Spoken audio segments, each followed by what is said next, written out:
My name is Dale Klein, and I am the builder of Goldcrest. Goldcrest, I started back in 2007, which is 14 years ago now.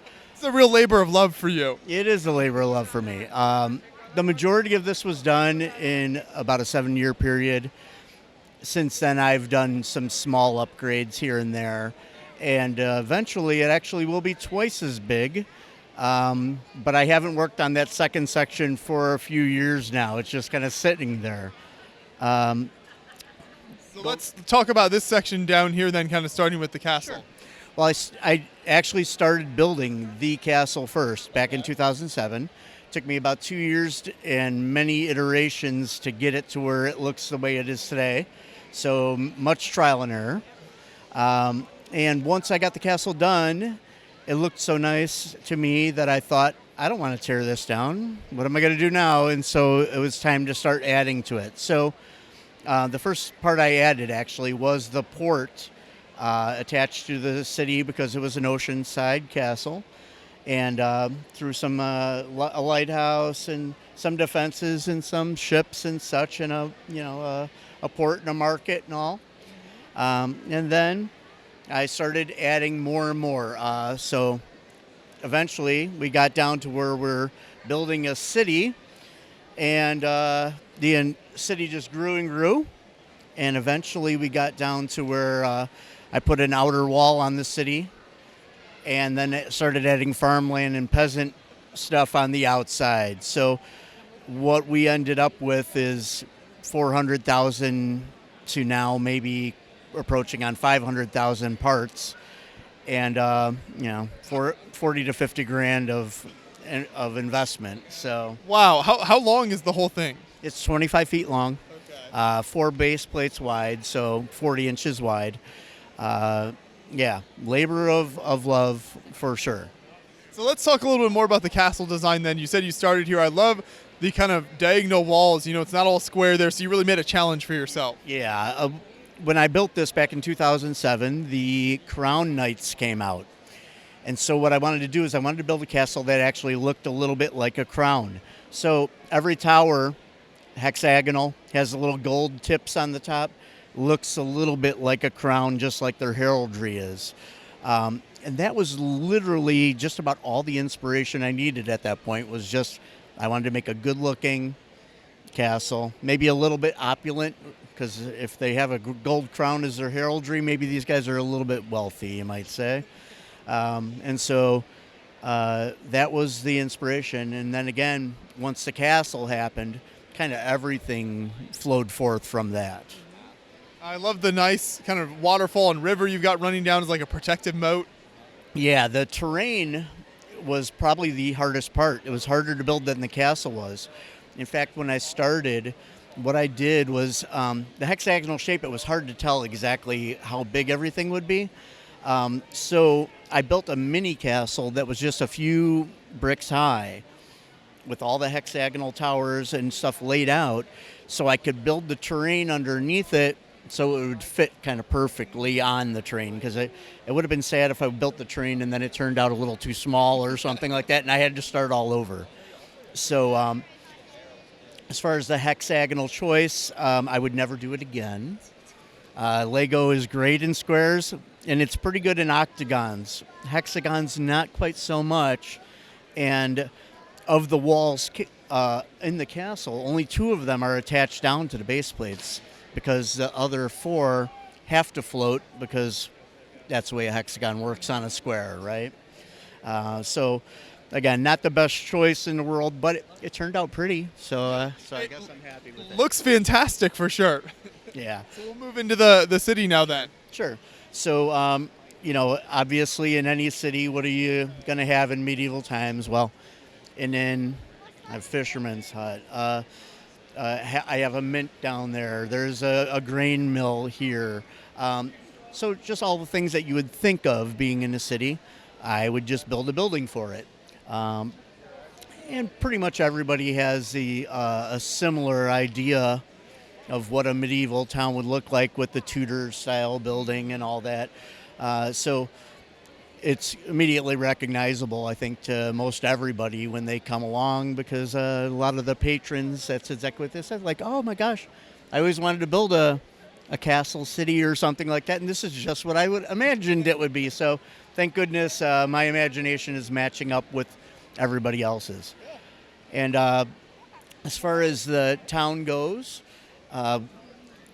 we're having a little bit of a celebration. There are carrying in some, or marching in some prisoners of war here. So the trolls, unfortunately, look like they took the bad end of the deal in their war, and now in the city they're having a tournament and a big celebration, kind of celebrating the end of the war, I guess you might say. And so therefore everybody is happy and smiling and having a good time, and it's bustling and busy. I love the market stall areas out here. Yeah, so yeah, a lot of things being sold and bought, and performers, little jugglers and stuff like that. It's a good time. I spend a lot of time at Renaissance fairs, so I have a little experience as to what goes on in medieval times, approximately, I guess you might say. You've got the king and the royals under there. Yeah, the royals are in the box over there. A lot of kids will ask me, how many kings and queens are there in this town? And I'm like, tons of them. They came from all over the world. To everybody's celebrating together. They're all happy about the trolls being defeated, I guess. So yeah, a lot of royalty in town, a lot of people. It's crowded, but I like it that way. Keeps it dense and busy. Lot to look at. Nice little gate and tower section here, some extra defenses. Yeah, just keeping an eye on the crowds, especially if the king's up there in the box. You gotta keep an eye on the people, make sure the king's safe, obviously. And like I said, they're wealthy folks, so there might be a couple of burglars and this and that around town. You gotta keep a close eye out for them.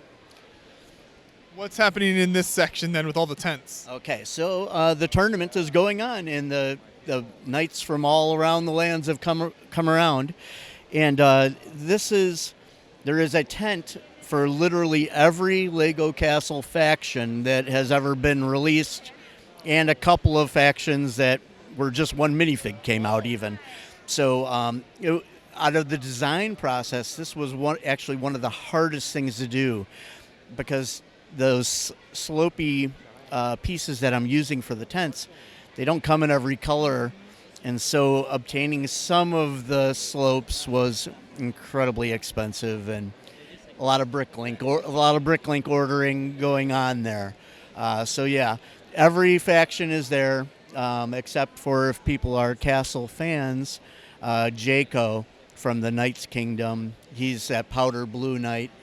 He's on the outside of the city. They won't let him in. So. Oh no! But yeah, this is so cool because it's like a whole history of Lego Castle medieval themes here. Exactly. Yes, and so many of the patrons that come around and are looking recognize the minifigs from their youth, and it gets them excited. Like, I had that fig 25, 30 years ago, but I had that one.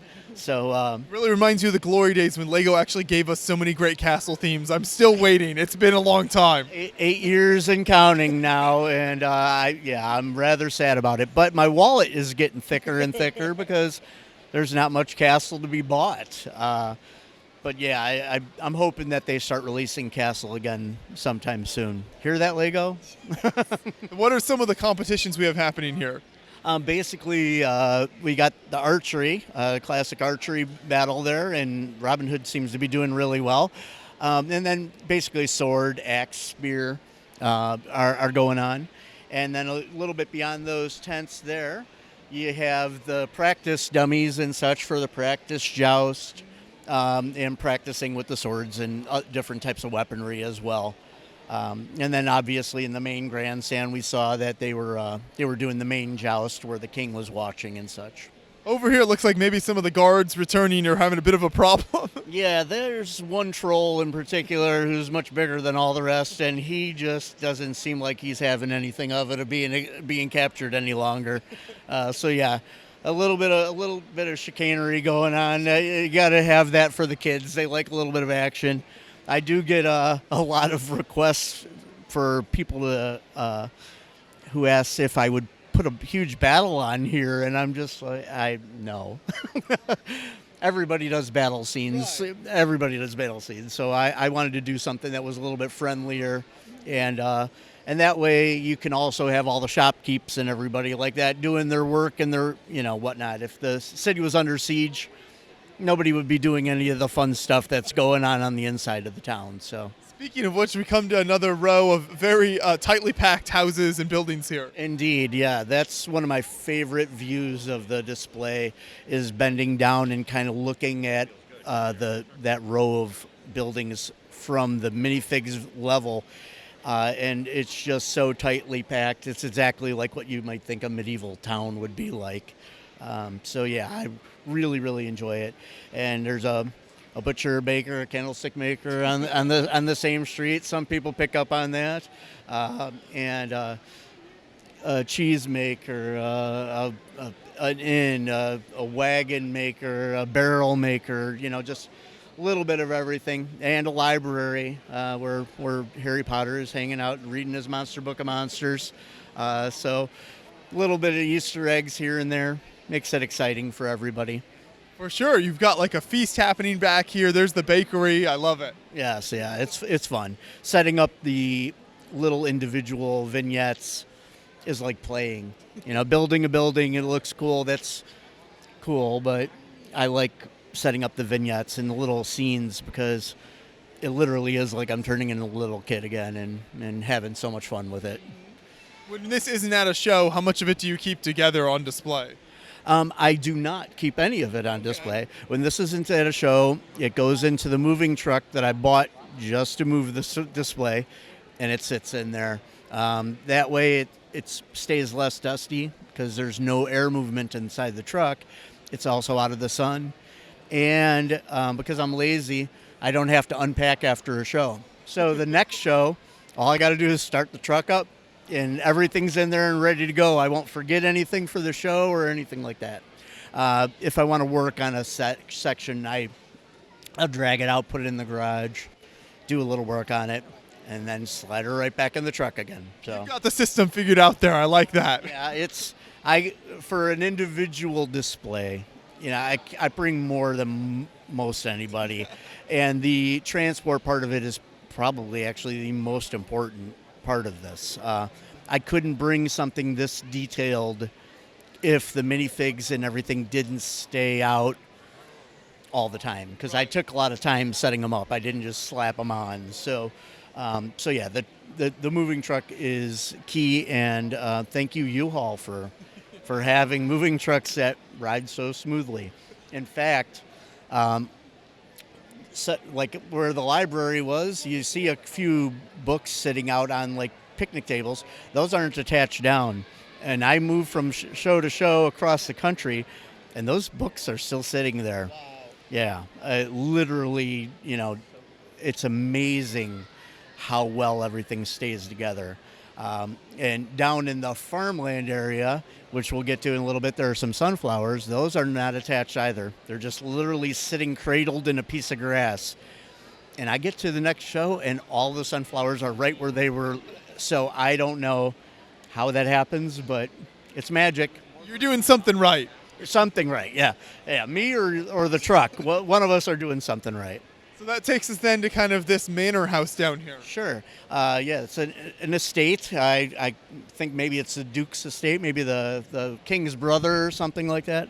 If I was going to live somewhere in the castle, this would be the place. As long as I had a gardener to do all the work for me, because there is an awful lot of foliage out there. But it looks really opulent, really pretty. One of my favorite parts about the display.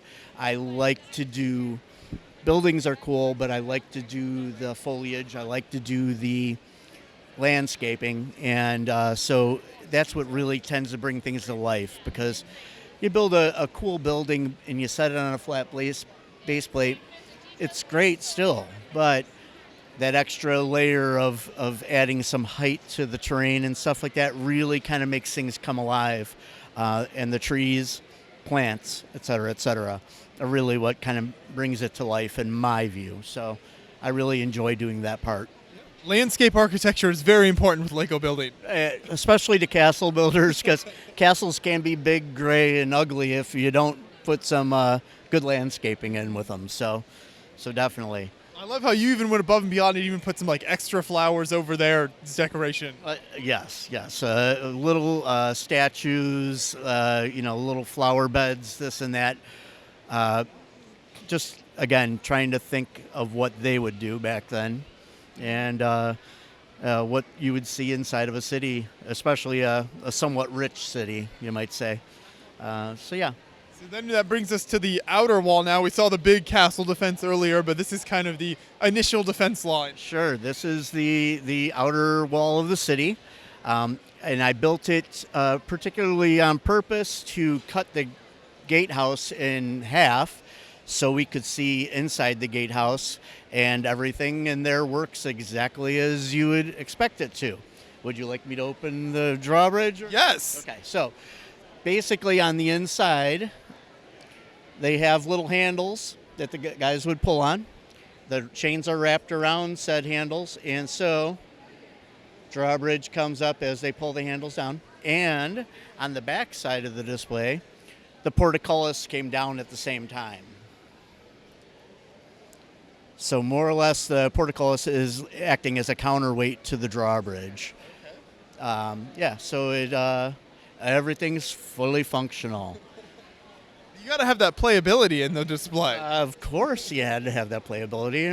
And my nephew at one point, way in the past, played on my display quite a bit and would set up all sorts of minifigs and dragons and whatnot attacking my display, and then I would have to spend a week putting it back the way it was supposed to be in the first place. But he had a good time, so that's all that matters, right? It's every kid's dream, and a lot of adults' dream here as well. That's very true. There's a lot of temptation. A lot of people are wanting to touch. I even love the way you did this kind of like inlaid shield motif on the wall. Yes, yeah. I that idea came to me. I don't know when exactly, but the most interesting part of that made it hard was that the Lego company has never made bricks or plate or anything in gold before. So that has two 1x4 gold bricks in it. And the Lego company made them for a very special project they did over in Europe. And then there was one gentleman in Italy who got a hold of all the extras, and he's selling them for $8 a brick. And so I ordered 8 of them because there was literally no other way for me to make that little crown to fit on there. I spent a little bit of money on that and shipped those over, but it turned out nice. It's cute. Yeah. And I love the decorated knights here with all of the nice decoration on the horses and just the armor and everything. It looks fantastic. Thank you. Yeah, a lot of troops all returning again victoriously from battle, which is great for these guys. And obviously on the outside of the city, then you get into the more peasant-y type of housing and whatnot. A lot of thatched roofs and a lot of vegetation and whatnot. And again, more terrain, more vegetation, more plants, and I really enjoyed it. Probably one of my favorite sections of the entire display is this area, and the one just inside where all the flowers and whatnot are. Yeah, I mean, you've got like wheat, like a vineyard. Here's the sunflowers you mentioned. So many different fields. Sure. Yeah, and I could show you the sunflowers, basically coming right off. They're literally just cradled in that grass. And yes, amazingly, I did a Kansas City, Toronto, back to Chicago tour a couple years ago. Not a sunflower moved. I mean, that's thousands of miles of driving. It's kind of crazy that it goes so smoothly. Here's the blue knight you mentioned earlier as well. They're having a little bit of a confrontation. There's Jayco. He's being locked out, and he is crying, which I would expect from Jayco. He's not most Castle fans' favorite knight of all time, so he's getting a little bit of his just desserts, I guess you might say, from a true Lego Castle fan from history past. And then, as all castles do, there's a quarry. Anytime anybody builds a castle, there's got to be a quarry nearby. No trucking to move large pieces of stone around, so you need to have one nearby. And the adults that come are big fans of the vineyard and the winery. And we have maybe it's Lucille Ball there stomping on grapes and making wine. So yeah, that's all good times. Some adult fun as well in the Legoland. Yes, I even love the way you did these kind of like thatch roof huts here. Very different style than what you've got in the rest of the build. Yeah, the other ones are obviously built with just roofing pieces, but we get out here and I wanted it to look like they were just patching together roofs. They didn't have a lot of money. The merchants in town have some money. The farmers outside, well, obviously don't. So yeah, the thatch roofs are. It was an original idea of mine to use these grill tiles, and was an expensive adventure back when I did it many years ago, because the tan grill tile was no longer being made for. It was like out of date for 7 years or something like that. So it took a lot of orders online, 5 pieces here, 10 pieces there, paying shipping on all of them to get these roofs to work. And the same goes actually for the wheat field, which was a real popular hit when I first did that years ago. But the tan bar was in the middle. There's a tan lightsaber bar. That also hadn't been made for about 7 years. So getting those, I had to do the same thing.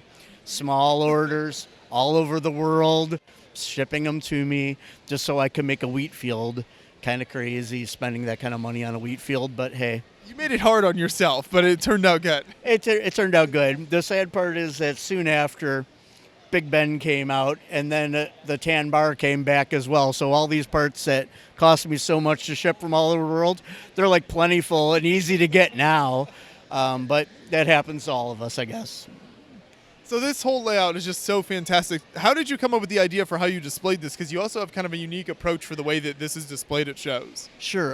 This was an idea from my lug, actually. I belonged to a train club, and they would set up tables, put up a short level of plexiglass around them to keep the kids from reaching in and knocking the trains off the tracks. And to be honest with you, it worked perfect for this as well. I lowered my tables down a little more than the train club does so that kids can really get a good eye view.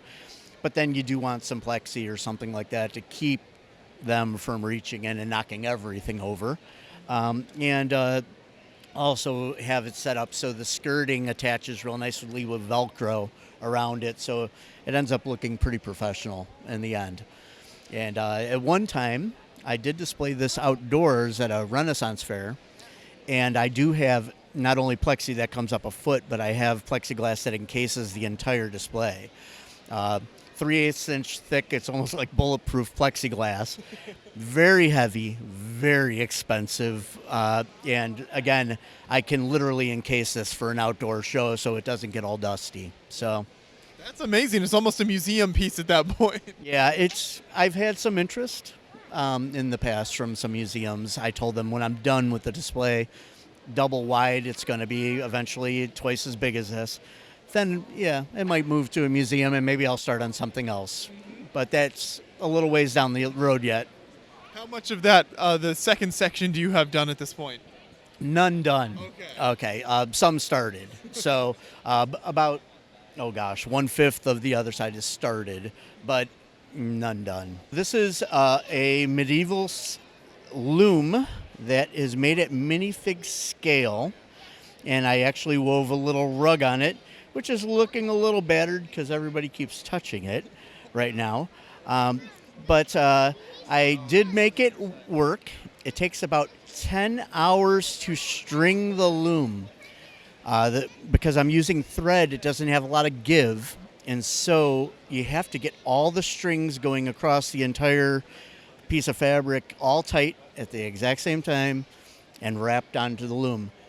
Very, very painstaking process. It might have made me a little crazy, actually, doing it over and over. And I have a video of me actually weaving fabric on the loom. So we will take a look here, and that's the end of the video. So let me go back here a little ways.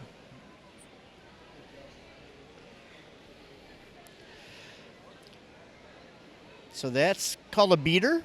It tightens the strings once you put them through, and then foot pedals are used to alternate which strings are up, which strings are down, just like a medieval loom. So it's literally a very accurate depiction of a medieval loom.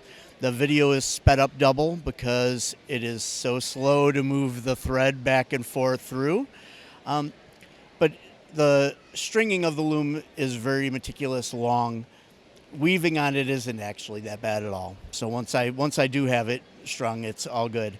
It took me 3 days to get it working. So there were 2 prototypes that did not work, very frustrating as well. But the last one did work, and I have woven 3 pieces of fabric on it in the past and hope to never have to do it again. This is just some incredible next level dedication here. So, you see this, you just see the entire layout. How did you get kind of so inspired to go this far with your Lego medieval buildings? Have you visited a lot of kind of real life castles or toured kind of medieval locations in Europe, or is this all just pretty much out of your imagination? Well, I have toured some, not a lot, but I have done some over in England. I have not been over in the rest of Europe. What made me get so dedicated? I love castle. I love the medieval period. Like I said, I spent some time at Ren fairs and things like that. As far as going so far as to make a working loom, it was simply accidental. I built a building that was a tailor shop. I built something that looked like a spinning wheel. It didn't work, but it's in there. It looks good. And then I started to build the loom, and I just wanted to make it look like a loom. I didn't want to make it working. And then it got looking so good, and the parts were moving on it and everything, and I thought to myself, maybe I could get this working. And like I said, I devoted 3 days of prototypes until finally I got the thing going. And yes, it works. I'm sure it's the tiniest Lego loom that's ever been built. Some people tell me I'm nuts, and some people say it's one of the nerdiest things they've ever seen, and I would agree. It is one of the nerdiest things ever, but nerdy is cool nowadays, so hey, that makes it really cool too, I guess.